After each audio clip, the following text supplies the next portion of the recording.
Social media پر بلند ہونے والی آواز آخرکار کام آ گئی۔ ارمغان کو آج عدالت نے دوبارہ سے جسمانی ریمانڈ پر بھیج دیا۔ اب سوال یہ ہے کہ ارمغان نے مصطفیٰ کے ساتھ ایسا سلوک کیوں کیا، اور دوسری جانب ارمغان کے والد کی جانب سے جو بار بار پریس کانفرنس کی جا رہی ہیں، ان کے رویے سے، ان کے ریئیکشن سے، ان کے فیس ایکسپریشن سے لگتا تو یہی ہے کہ ارمغان کا باپ بھی منشیات کا اسمگلر ہے، جو کہ ایک صحافی انکشاف بھی کر چکے ہیں کہ آج سے 10 سال پہلے میں ان کے باپ کو ملا، یعنی ارمغان کے باپ کو ملا تو اس وقت بھی یہ منشیات کا کام کرتے تھے، اور 2019 میں پہلی بار منشیات کے کیس میں ارمغان پکڑا گیا، پھر 2023 میں پکڑا گیا، اور پھر اس کے بعد یہ عادی مجرم بن گیا، کیونکہ ارمغان کی اینٹی نارکوٹیکس اور کسٹم والوں کے ساتھ اتنی اچھی دوستی ہو گئی تھی کہ یہ ٹھیک 8 سے 10 دن بعد جیل سے باہر آ جاتا تھا۔ اب جناب علی، ایک طرف ماں مصطفیٰ کی ماں تڑپ رہی ہے، اور دوسری جانب یہ باپ آ کر میڈیا کے لوگوں کا مذاق بنا رہا ہے۔ ایک طرف وہ اپنے بیٹے کے جسم کے باقی حصوں کی تلاش کر رہی ہے،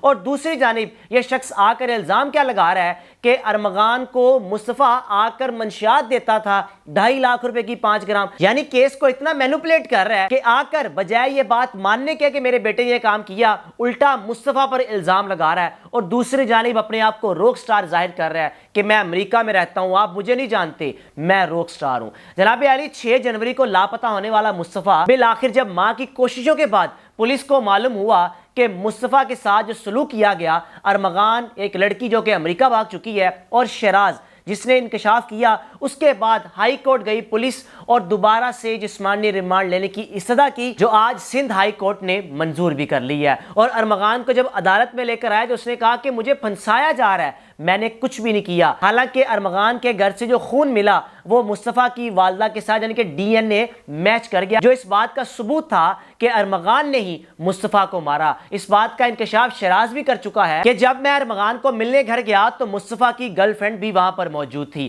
اب جناب علی، مارنے کے بعد پہلے خبر یہ چلتی رہی کہ ہو سکتا ہے شیروں کو کھلا دیا ہو، یا ہو سکتا ہے کسی دریا میں پھینک دیا ہو، پھر بعد میں معلوم ہوا کہ بلوچستان جا کر یعنی ہب کے علاقے میں جس گاڑی میں مصطفیٰ ارمغان کو ملنے آیا تھا، اسی گاڑی میں لے کر جا کر ڈگی میں ڈال کر اس کو آگ لگا دی۔ نہ اس کا سر ملا، نہ اس کے بازو ملے، صرف دھڑ ملا۔ ایدی فاؤنڈیشن کے اہلکاروں نے، ان کے نمائندوں نے اس کو دفنا دیا، جسم کے نیچے والے حصے کو یعنی کہ دھڑ کو کوئی معلوم نہیں ہو پا رہا تھا۔ اور آج تک بھی یہ سوال قائم ہے کہ آخر مصطفیٰ کا سر کہاں گیا، آخر مصطفیٰ کے بازو کہاں گئے؟ ایسا تو نہیں کہ خدا نہ خواستہ اس کے بازو یا اس کے سر کہیں اور ہوں، اور جو باقی دھڑ تھا وہ اس گاڑی میں ڈال کر جا کے آگ لگا دی۔ اب جناب ارمغان کی آپ طاقت کا اندازہ اس بات سے لگا لیں کہ اس نے پولیس پر حملہ کیا، اور جب صحافیوں نے سوال کیا ارمغان کے والد سے اور ارمغان سے خود، تو آگے سے ارمغان نے کیا کہا کہ جب کوئی گھر ڈکیتی کرنے آئے گا تو اس کے ساتھ یہی سلوک کیا جائے گا۔ ارمغان کے باپ نے پریس کانفرنس کرتے ہوئے کہا کہ پولیس یہاں کی ڈاکو ہے،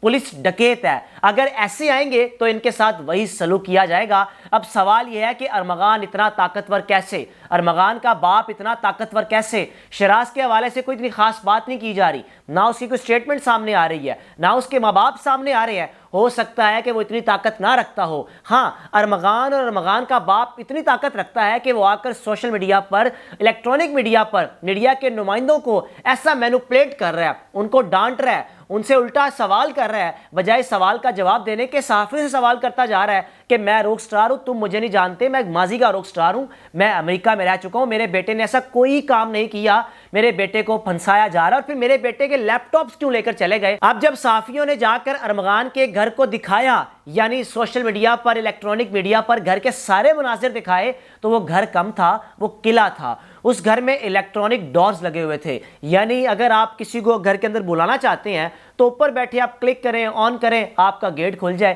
یعنی ایسے جدید گھر کے دروازے، ایسا جدید گھر جو 1.5 سال سے ارمغان اس گھر میں رہ رہا تھا، اور بقول ارمغان کے باپ کے میرا بیٹا سافٹ ویئر ہاؤس چلا رہا تھا۔ بار بار میڈیا کے نمائندوں کو کہہ رہا ہے کہ سمجھ نہیں آ رہی، میں بتا رہا ہوں کہ سافٹ ویئر ہاؤس چلا رہا تھا۔ اور دوسری جانب پولیس کی انویسٹیگیشن میں سامنے آیا کہ یہ یہاں بیٹھے ایک انٹرنیشنلی طور پر منشیات کا کاروبار کرتا تھا، جس میں اس گھر سے 64 کے قریب لیپ ٹاپس برآمد ہوئے، اور لاکھوں کروڑوں روپے کی گاڑیاں برآمد ہوئی، اور ساتھ ہی ساتھ 1.5 سے 2 کروڑ روپے کا اسلحہ برآمد ہوا، اور ہزاروں گولیاں بھی برآمد ہوئے۔ اب یہ کیس ابھی تک معمہ بنا ہوا ہے، کیونکہ جو لڑکی ساتھ ملوث تھی یا جس لڑکی کا ذکر کیا جا رہا ہے وہ لڑکی 12 جنوری کو امریکہ جا چکی ہے. اب اس لڑکی سے رابطہ کیا جائے تو اس کو تفتیش کا حصہ بنایا جائے. لیکن شیراز کے بقول میں نے اور ارمغان نے مل کر یہ سارا کچھ کیا، لیکن مصطفیٰ کی والدہ یہ کہتی ہیں کہ اس میں اور لوگ بھی ملوث ہو سکتے ہیں، اور ارمغان کا باپ یہ کہتا ہے کہ میرے بیٹے اکیلے نے نہیں کیا.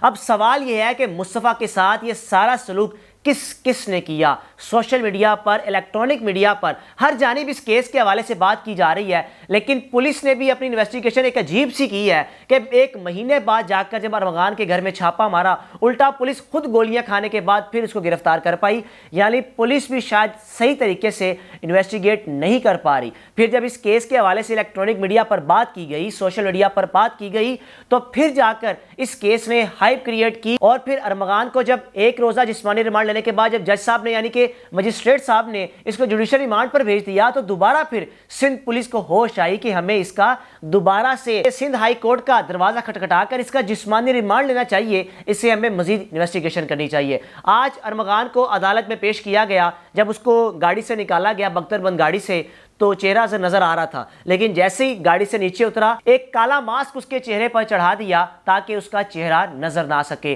میڈیا کے نمائندے مسلسل سوال کرتے رہے. وہ 2 باتیں کرتا رہا کہ میں نے مصطفیٰ کو نہیں مارا، مجھے پھنسایا جا رہا. اور دوسری بات، پولیس کے عملے پر وہ یہ جواب دیتا تھا کہ جب میرے گھر میں کوئی ڈکیتی کرنے آئے گا میں اس کے ساتھ یہی سلوک کروں گا. 29 سال کا ارمغان اتنا طاقتور، 29 سال کا ارمغان پچھلے 1 سے 1.5 سال سے ایک کنال کے گھر میں رہتے ہوئے ایک اتنا بڑا کاروبار چلا رہا ہے جو کہ انٹرنیشنل طور پر چل رہا ہے، لیکن کسی کو بھی کانوں کان خبر نہیں. اب جب ایک نوجوان دنیا سے چلا گیا تو پھر جا کر معلوم ہوا کہ ایک ارمغان نامی نوجوان کراچی میں بیٹھ کر کتنا بڑا کاروبار چلا رہا ہے جو کہ انٹرنیشنلی طور پر چلایا جا رہا ہے. اب سوال یہ ہے کہ ارمغان ایک عرصے سے منشیات کا کاروبار کر رہا ہے. اس نے کتنے نوجوانوں کی زندگیاں تباہ و برباد کی ہوں گی، اس نے کتنے گھر اجاڑنے میں اپنا اہم کردار ادا کیا ہوگا. اس نے ایک نوجوان مصطفیٰ کو تو مار دیا، اب یہ بھی معلوم نہیں کہ مارا تو مارنے کے بعد باقی جسم کے حصے کہاں چلے گئے، سر کہاں چلا گیا، بازو کہاں چلا گیا. یہ وہ سوالات ہیں جو ابھی تک جن کے جوابات آنا باقی ہیں. باقی جسم کا جو نچلا حصہ جو دڑ ملا تھا اس کی قبر کشائی کی جا رہی ہے، پوسٹ مارٹم کیا جائے گا اور پھر معلومات حاصل کی جائے گی کہ آخر مصطفیٰ کے ساتھ یہ بھیانک ترین سلوک کس نے کیا اور کیوں کیا. میری تمام والدین سے گزارش ہے کہ اگر آپ کے بچے اسکول، کالج، یونیورسٹی جاتے ہیں، خدا را ان کی ایکٹیویٹیز پر نظر رکھیں. آج کل منشیات، یہ آئس، یہ بالکل عام ہو چکی ہے. آپ کسی بھی بڑے سے بڑے مہنگے کالج کے باہر چلے جائیں، آپ کو چھٹی کے بعد وہاں پر آئس بکتی ہوئی نظر آئے گی. یہ پورے پاکستان میں ہو رہا ہے، کسی ایک شہر میں نہیں ہو رہا، پورے پاکستان میں یہ کاروبار، یہ دھندا چلایا جا رہا ہے. کیونکہ جتنا منافع اس میں ہے اتنا منافع تو پاکستان میں کسی بھی کاروبار میں نہیں ہے. اپنا خیال رکھیں، اپنے گھر والوں کا خیال رکھیں. اور دوسری اہم چیز، ابھی تک مجھے بھی اس کیس کی سمجھ نہیں آ پائی کہ آخر اس کیس میں کیا کھچڑی پکی اور اصل میں ذمہ داران کون ہیں. اپنے میزبان کو اجازت دیجیے. اللہ حافظ.